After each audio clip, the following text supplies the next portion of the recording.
السلام علیکم friends, novel کا نام ہے ابن آدم اور اس کے رائٹر ہیں سائمہ اکرم چودھری۔ وہ اپنے فلیٹ کے ٹی وی لانچ میں رکھے صوفے کم بیڈ پر انتہائی بے ترتیب حلیے میں لیٹا ہوا تھا۔ اس نے گھٹنوں سے تھوڑا نیچے آتی سیاہ شرٹس پہن رکھی تھی۔ اس کے بنیان اور ٹی شرٹ سامنے کارپٹ پر لاپرواہی سے پھینکی گئی تھی۔ سامنے میز پر صبح کے ناشتے کے برتن پڑے تھے۔ وہ انتہائی اطمینان سے عارف عزیز کی پاکستان کے مکمل کم عمر محنت کش بچوں پر بنائی جانے والی ڈاکومنٹری فلم دیکھ رہا تھا، کیونکہ اسے علم تھا کہ عرفہ اس ڈاکومنٹری کے حوالے سے اس سے بہت جلدی بات کرے گی، اور اگر اس نے اپنی لا علمی کا اظہار کیا تو روٹنے اور منانے کا سیکشن خاصا طویل چلے گا، کیونکہ آج کل وہ ویسے ہی آتش فشاں بنی ہوئی تھی۔ اس کے پس منظر میں عارفہ کی خوبصورت آواز تھی۔ ڈاکومنٹری کا اسکرپٹ، لوکیشن اور ریسرچ ورک تمام چیزیں ہی لاجواب تھیں۔ وہ اپنا کام انتہائی محنت، لگن اور ایمانداری سے کرنے کی قائل تھی۔ اس نے ڈاکومنٹری اسکرپٹ رائٹنگ کا باقاعدہ کورس آسٹریلیا کی گرفٹ یونیورسٹی سے کیا تھا، اس لیے وہ چھوٹی باریکی کا بھی بے حد خیال رکھتی تھی۔ وہ اپنے کام کے بارے میں پاگل پن کی حد تک جنونی تھی۔ اس کا کیمرہ مین اس سے حد درجے تنگ تھا۔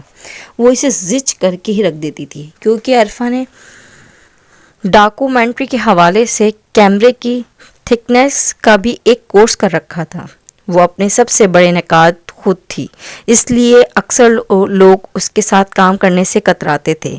خضر نے بڑی دل جمی سے اس کی ڈاکومنٹری فلم دیکھی اور پھر ٹی وی بند کر کے ریموٹ کنٹرول ایک طرف پھر نیلے کارپٹ پر پھینک دیا۔ اسی وقت اس کے فلیٹ کی گھنٹی بجی۔ اس نے کاہلی سے گھڑی میں وقت دیکھا، دن کے 12:30 بج رہے تھے۔ چپل پاؤں میں ڈال کر وہ بیزاری سے پاؤں گھسیٹتے ہوئے دروازہ کھولنے گیا۔ مجھے یقین تھا کہ تم ابھی پوستیوں کی طرح پڑی ہوگے۔ وہ اس کی طرف دیکھے بغیر فوراً اندر داخل ہوئی۔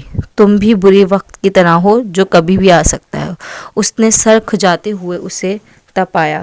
بکو مت، اور 1000 دفعہ کہا ہے کہ یہ گھر میں عمران ہاشمی بن کے مت پھرا کرو، جب دیکھو وہی بنے پھر رہے ہو۔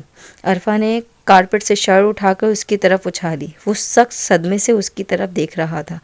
بس زیادہ اوور ایکٹنگ کرنے کی ضرورت نہیں ہے۔ مجھ سے تمہارا ایک پروگرام برداشت نہیں ہوتا، اور تم نے گھر میں بھی ڈرامہ بازی شروع کر دی ہے۔ وہ کارپٹ پہ پھیلی چیزوں کو اٹھاتے ہوئے کہہ رہی تھی، ایک دنیا مرتی ہے میرے اس ٹاک شو پر جس میں تم 100 کیڑے نکالتے ہو۔ اور اس کے سامنے آ کر مصنوعی غصے سے بولا، ظاہر ہے کہ مرے ہوئے لوگوں کو ہی یہ چیز پسند آ سکتی ہے، ورنہ زندہ اور عقل والوں کو 1 منٹ میں پتہ چل جاتا ہے کہ یہ جو دانشور بن کر سیاست دانوں کو لڑا رہا ہے، یہ نری ڈرامے بازی کر رہا ہے۔ ویسے تم لوگوں کو قوم کے جذبات سے کھیلتے ہوئے شرم نہیں آتی؟ وہ گیلا تولیہ باہر ٹیرس سے پھیلا کر معصومیت سے پوچھ رہی تھی۔ اس نے آج بھی اپنا بلو مخصوص جینس کے ساتھ سفید کرتا پہن رکھا تھا، بالوں کو حسب معمول گول مول کر کے جوڑا سا بنایا ہوا تھا، جس کی وجہ سے اس کی راج ہنس جیسی گردن خاصی نمایاں لگ رہی تھی۔ اور جو تم ڈاکومنٹری کے ذریعے دنیا میں مایوسی پھیلاتے ہو، اس کے بارے میں کیا خیال ہے؟ وہ شرٹ کے بٹن کاہلی سے بند کرتا ہوا بولا۔ یہ کام کر کے وہ ایک دفعہ پھر صوفے پہ ڈھیر ہو گیا۔ ہم لوگ گفتار کے غازی نہیں، دنیا کو حقیقت سے باخبر کرتے ہیں، ڈرامے بازیاں نہیں کرتے، تحقیق کر کے کام کرتے ہیں۔ وہ اب سیزے ڈیز کے ڈھیر کو ان کے ٹھکانے پر ترتیب سے رکھتے ہوئے انتہائی اطمینان سے کہہ رہی تھی۔ یہ سارا کام وہ اکثر کرتی آتے جاتے یا پھر خصوصاً اتوار کو آ کر لازمی کرتی تھی۔ ہم بھی سیاستدانوں کے کچے چٹھے کھولنے کے لیے سخت محنت کرتے ہیں، ایسے ہی نہیں 1 گھنٹے کا پروگرام ہو جاتا ہے۔ خضر نے بامشکل جمائی کو روکا تھا۔ آدھے ٹائم تو تم لوگوں کو آپس میں لڑائی میں اور آدھا بریک لینے میں گزار دیتے ہو، آخر میں نکلتا بھی کچھ بھی نہیں ہے۔ وہ ساری چیزیں ٹھکانے پر رکھ کر اب کمرے کا تنقیدی جائزہ لے رہی تھی۔ کمرے کا حلیہ اب کافی بہتر ہو گیا تھا۔ وہ تمہارے روشن اماں صاحبہ آج بھی صفائی کے لیے تشریف نہیں لائیں گی کیا؟ عرفہ نے کھڑے کھڑے کچن میں بھی جھانکا، جہاں ایک طوفان بدتمیزی برپا تھا۔ ان کی بہو صاحبہ نے ایک دفعہ پھر محکمہ بہبودی آبادی کو دعوت دے ڈالی تھی۔ خیر سے 8ویں بچے کی اماں بن گئی ہیں۔ اماں روشن جمال آرا آج کل بہو کی خدمتیں فرما رہی تھیں۔ اس نے شرارتی لہجے میں کہا، ماشاءاللہ، اللہ ہی رحم کرے ان لوگوں کے حال پر۔ 1 کمرے کا گھر اور 11 بندے۔ وہ اپنے اسٹیپ کٹنگ بالوں کو جو کھل گئے تھے اب گول مول جوڑوں کی شکل میں ایک دفعہ پھر باندھتے ہوئے طنز انداز میں بولی، ویسے وہ ایک مشورہ دے رہی تھی تمہارے لیے۔ وہ اٹھ کر بیٹھ گیا۔ اس کی آنکھوں میں شرارت مچل رہی تھی۔ عرفہ نے سوالی نظروں سے اسے دیکھا۔ وہ کہہ رہی تھی کہ عرفہ بی بی سے کہنا کہ اب یہ فلمیں بنانا چھوڑ دے اور آ کر اپنا گھر سنبھال لے۔ انہوں نے کوئی ساری زندگی کا ٹھیکہ تھوڑی تو نہیں لے رکھا، مگر معصوم کا اس کا اداکاری عروج پر تھی۔ انہوں نے کون سا مفتے کا ٹھیکہ لے رکھا ہے؟ مہینے میں 10 تو چھٹیاں کر لیتی ہیں، 4 بچے تو تم دے دیتے ہو، ان کا تو مفت کا وظیفہ لگا ہوا ہے۔ وہ اب کچن میں آ گئی تھی۔ اس سے پہلے کہ وہ سارے برتن اکٹھے کر کر دھوتی، وہ ٹی وی لانچ سے اونچی آواز میں بولا، رہنے دو، روشن اماں آ رہی ہیں، ان کا فون آیا تھا کہ 1:30 بجے آؤں گی۔ تو یہ بکواس تم پہلے نہیں کر سکتے تھے؟ خواہ سارا کمرہ بھی صاف کروا دیا۔ وہ باہر نکل کر کمر پر سخت لڑکاہا انداز میں گویا ہوئی تھی، پہلے کہہ دیتا تو تمہارا یہ گھریلو سا روپ کیسے دیکھنے کو ملتا؟ قسم سے اس طرح کام کرتی بہت ظالم لگتی ہو۔ وہ شرارت سے ایک آنکھ دبا کر بولا۔ عرفہ کو بے اختیار ہنسی آ گئی۔ سخت لوفر لگ رہے ہو، جیسے بھی ہو اب تو تمہارے پلے پڑ گیا ہوں۔ اس نے پھر ایک لمبی جمائی لی۔ دوبارہ یہ ہاتھی جیسے منہ کھولا تو جبڑا توڑ کر ہاتھ میں دے دوں گی۔ جب سے آئے ہو نحوست پھیلا رکھی ہے۔ وہ دوبارہ کچن میں جا کر چائے کا پانی چولہے پر رکھ کر آئی تو وہ اب بالکل فریش بیٹھا ہوا تھا۔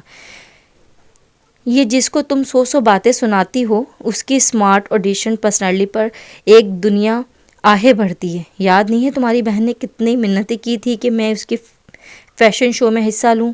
وہ تو مجھے ایسی نمائش پیریڈ پسند نہیں تھا، ورنہ اب تک تو میں ماڈلنگ میں تہلکہ مچا چکا ہوتا۔ عرفہ کو معلوم تھا کہ وہ بالکل ٹھیک کہہ رہا ہے، لیکن یہ ایک ایسی حقیقت تھی جسے آج تک اس نے زبان سے تسلیم نہیں کیا تھا۔ تم شوبز کی دنیا میں تہلکہ مچانے سے پہلے ایک دفعہ واش روم میں جا کر اچھی طرح منہ دھو کر آؤ، ورنہ جیسے منہ پھاڑ کر تم جمائی لے رہے ہو، حلق کا کوا تک نظر آ رہا ہے، ایک دم جاہل لگ رہے ہو۔ اس کا لہجہ سنجیدہ جبکہ آنکھوں میں شوقی نمایاں تھی۔ ایک بات تو بتاؤ عرفہ عزیز، وہ ہر درجے سنجیدگی سے ایک دفعہ پھر اٹھ کر سوالیہ نظروں سے اسے دیکھتے ہوئے تہائی معصومیت سے پوچھ رہا تھا، جب تم آسٹریلیا ڈاکومنٹری اسکرپٹ رائٹنگ کا کورس کرنے گئی تھی، اس دوران تم نے طنزیات میں بھی PhD کر لی تھی کیا؟ عرفہ نے اس کی بات پر اپنے ہونٹوں پر آنے والی بے ساختہ مسکراہٹ کا گلا بہت صفائی سے گھونٹا اور کچن میں جاتے ہوئے بولی، جی جناب، میں طنزیات میں PhD اس وقت کی تھی جب تم انگلینڈ سے سستی اور کاہلی کے ڈپلومے لے رہے تھے، اور تم نے ان ڈپلوموں میں پوری یونیورسٹی میں ٹاپ بھی کیا تھا۔ وہ کون سا اس سے کم تھی؟ کاش تم میری تایا زاد کزن نہ ہوتی، کاش تم میرے ہونے والی منکوہ اور میری آخری محبت نہ ہوتی۔ وہ اب دہائی دے رہا تھا، ہائے اماں، ہائے باپ، کن ظالم رشتہ داروں میں اپنے اکلوتے بیٹے کو چھوڑ گئے، یہ بھی نہ سوچا کہ دنیا کتنی ظالم ہے۔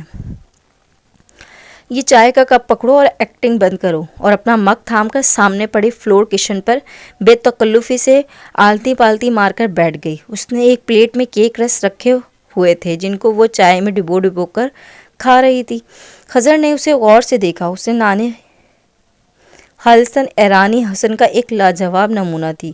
وہی چیز وراثت میں اس کی ماما یعنی خضر کی تائی اور ان کی بیٹیوں کو وافر مقدار میں ملی تھی۔ بے تحاشا سرخ سفید رنگت، جیسے کہ کسی نے دودھ میں ہلکا سا لال شربت گھول دیا ہو، بے داغ جلد، ستون ناک، کٹوئی دار ہونٹ، بادامی رنگت کی کٹور سی آنکھیں، لمبا قد اور انتہائی متناسب سراپا۔ وہ جس قدر خوبصورت تھی اس سے زیادہ اپنے حسن سے لاپرواہ۔ تم نے رات نیوز میں دیکھا، شرمین نے عبید چنائی نے اسکار ایوارڈ کی تاریخ میں تہلکہ مچا دی ہے۔ اس کی documentary film saving the face کیا کمال کی چیز ہے۔ مجھے ابھی تک یقین نہیں آ رہا کہ اسکر کی 84 سال تاریخ میں پاکستان کا نام بھی درج ہو گیا۔ کمال کر دیا شرمین نے۔ وہ کھلے دل سے اسے سراہ رہی تھی۔ اس میں کمال کی کیا بات ہے؟ سیونگ ڈے فیسٹ لندن میں مقیم پاکستانی نژاد برطانیہ ڈاکو ڈاکٹر جواد کے پاکستان واپس آنے اور ملک میں تیزاب کے حملوں کا شکار خواتین کے حوالے سے کام پر ایک دستاویزی فلم ہے۔ عام سی کہانی ہے، کیا خاص اس میں ہے؟ وہ چائے پیتے ہوئے سنجیدگی سے بولا۔ خضر حیات، اس قدر اہم کام کو تم عام سی کہانی کہہ رہی ہو؟ اس کا نام کو اور اس کے کام کو بین الاقوامی سطح پر سراہا گیا ہے۔ دنیائی فلم کا سب سے بڑا اعزاز آسکر ایوارڈ کیا معمولی بات ہے؟ وہ چائے میں کیک رس بھگونا بھول کر حیرت سے اسے دیکھ رہی تھی۔ تم اپنی بات بتاؤ عرفہ عزیز، کیا عرفان صدیقی نے اپنے کالم میں ٹھیک نہیں لکھا تھا کہ آسکر ہو یا کوئی اور عالمی اعزاز، صرف اس صورت میں کسی پاکستانی شخصیت، اداکارہ یا ادارے یا تنظیم یا اس NGO کا ہی مقدر کیوں بنتا ہے جس میں پاکستانی معاشرے کی گھناؤنی، متعفن اور نفرت انگیز تصاویر پیش کی گئی ہے؟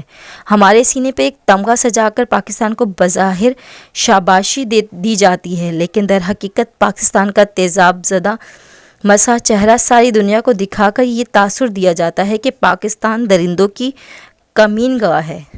تو کیا ایسا نہیں ہے؟ ساری دنیا جانتی ہے کہ پاکستان میں ایسا ہو رہا ہے، یہ کوئی غلط بات تو نہیں؟ عرفہ کی رنگت کی سرخی میں مزید اضافہ ہوا۔ یہ صرف پاکستان میں ایسا نہیں ہو رہا، انڈیا، بنگلہ دیش، نیپال اور حتیٰ کہ یورپ ممالک میں بھی ایسا واقعات سامنے آتے رہتے ہیں۔ پھر صرف پاکستان کو ہی ہر جگہ پر کیوں نمایاں کیا جاتا ہے؟ خضر کی آنکھوں سے بھی ناراضگی جھلکی، اس لیے کہ تھامس رائٹر فاؤنڈیشن نے عورتوں کے حوالے سے ایک سروے میں پاکستان کو عورتوں کے لیے تیسرا بڑا خطرناک ملک قرار دیا ہے۔ پہلے نمبر پر افغانستان اور دوسرے پر ڈیموکریٹس ریپبلک آف کانگو۔ بحث میں ہار ماننا تو اس نے سیکھا ہی نہیں تھا۔